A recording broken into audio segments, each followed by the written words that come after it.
Hello viewers, আসসালামু আলাইকুম। আজ আমরা যে নতুন ব্লগটি নিয়ে হাজির হয়েছি সেটি হচ্ছে সিলেটের প্রাণকেন্দ্রিক বলা যেতে পারে অবস্থিত একটি সুন্দর চা বাগান। সেটি হচ্ছে দলদলি চা বাগান থেকে। আর এই দলদলি চা বাগানটি কিন্তু অত্যন্ত মনোরম পরিবেশে শহরের একবারে কাছেই অবস্থিত। অনেকেই হয়তো এই বাগানটি চিনেন না। আপনারা যারা এখন পর্যন্ত এই বাগানে যান নাই তাদের জন্য এই ভিডিওটি সবচেয়ে গুরুত্বপূর্ণ হতে পারে। আপনারা যারা আমাদের চ্যানেলে নতুন তারা চ্যানেলটিকে সাবস্ক্রাইব করে নেবেন এবং বেল আইকনটি বাজিয়ে রাখবেন। কারা কারা দলদলি চা বাগানে এসেছেন কমেন্ট করে জানিয়ে দেবেন। তাহলে চলুন আমরা নিয়ে যাই দলদলি চা বাগানের ভিতরে। এটি কিন্তু বিশাল আয়তনে বিস্তৃত একটি চা বাগান। ছোটো ছোটো টিলা বেষ্টিত এই চা বাগানটি কিন্তু সিলেট শহরের খুব কাছেই অবস্থিত।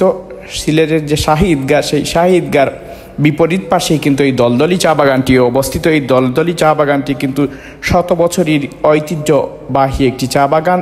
এই চা বাগানের ভেতরে কিন্তু বসতি রয়েছে। এই চা শ্রমিকদের কিন্তু বসবাস এই চা বাগানের ভেতরে রয়েছে। এই চা বাগানের ভেতরে যে মেঠু পথ, সেই মেঠু পথে যদি আপনি একটি বিকাল কাটাতে পারেন আপনার কাছে অত্যন্ত ভালো লাগবে, আপনার মন ভালো হয়ে যাবে। দুটি পাতা একটি কুড়ির দেশ এই সিলেট। আর এই সিলেটকে সবুজের যে সমারোহ সাজিয়ে গুছিয়ে রেখেছে সেটি হচ্ছে সিলেট মহানগরীর পাশে 4টি চা বাগান অবস্থিত। তার মধ্যে দলদলি চা বাগান, মাল্লিছড়া চা বাগান, লাকাতুরা চা বাগান রয়েছে, এই তারাপুর চা বাগান। এই 4টি বিশাল যে চা বাগান সেটি কিন্তু সিলেট সিটি কর্পোরেশনের ভিতরেই বলা যেতে পারে অবস্থিত, একবারে শহরের পাশেই। তার মধ্যে অনেকেই কিন্তু এই যে দলদলি চা বাগান সেটা ভিজিট করেন নাই। আপনার যদি মন খারাপ থাকে তাহলে পরিবার পরিজন নিয়ে অথবা আপনার বন্ধুবান্ধব নিয়ে একটি সুন্দর বিকেল কাটাতে পারেন এই দলদলি চা বাগানের ভেতরে। এই মেঠু পথ দিয়ে চা শ্রমিকদের গবাদি পশু গরু ছাগল নিয়ে বিকেলে তারা বাড়ি ফিরছেন। এই টিলা বেষ্টিত যে চা বাগান যেটি, সেটি আপনি যদি আপনার মনের দৃষ্টি দিয়ে দেখেন আপনার মন ভালো হয়ে যাবে। আমি আপনাদেরকে বলে রাখতে চাই, এই বাগানের ভেতরে যে বসতি রয়েছে সেখানে প্রায় অর্ধশত ফ্যামিলি বসবাস করে চা শ্রমিকের।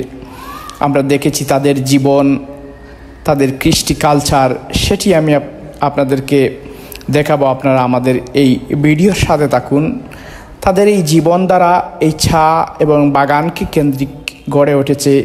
এই বাগানের ভেতরে আপনি যদি প্রবেশ করেন তাহলে 3 থেকে 4টি রাস্তা দিয়ে আপনি আবার বের হতে পারবেন, কিন্তু অনেকক্ষণ হাঁটা লাগবে এই রাস্তার। অনেক দীর্ঘ লম্বা পথ পাড়ি দিয়ে আপনি আবার একটি রাস্তা দিয়ে বের হওয়ার রাস্তা রয়েছে। ভিতরে রয়েছে বিশাল খেলার মাঠ। এখানে রয়েছে চা শ্রমিকদের স্কুল, তাদের বাচ্চাদের প্রাথমিক যে বিদ্যালয় যেটি, সেটিও একটি এনজিও সংস্থা স্থাপন করেছে, সেটি আমি আপনাদেরকে দেখাবো। এখানের যে বিকেলগুলা যে সূর্য অস্তমিত হচ্ছে সেই অবস্থার যে দৃশ্য, সেটি যদি আপনি এই বাগান থেকে অবলোকন করেন আপনি আসলেই বলতে হবে যে আপনার একটা সুন্দর বিকেল কিন্তু কেটেছে এখানে এসে, অত্যন্ত মনোরম একটি পরিবেশে। আর এই সবুজের যে সমারোহ, যে ছায়া নিবিড় ছায়া ঘেরা একটি বাগান, এখানে রয়েছে আবার মাঝে মাঝে উঁচু বিভিন্ন বৃক্ষ যেগুলা কিন্তু চা বাগানকে ছায়া দিয়ে থাকে।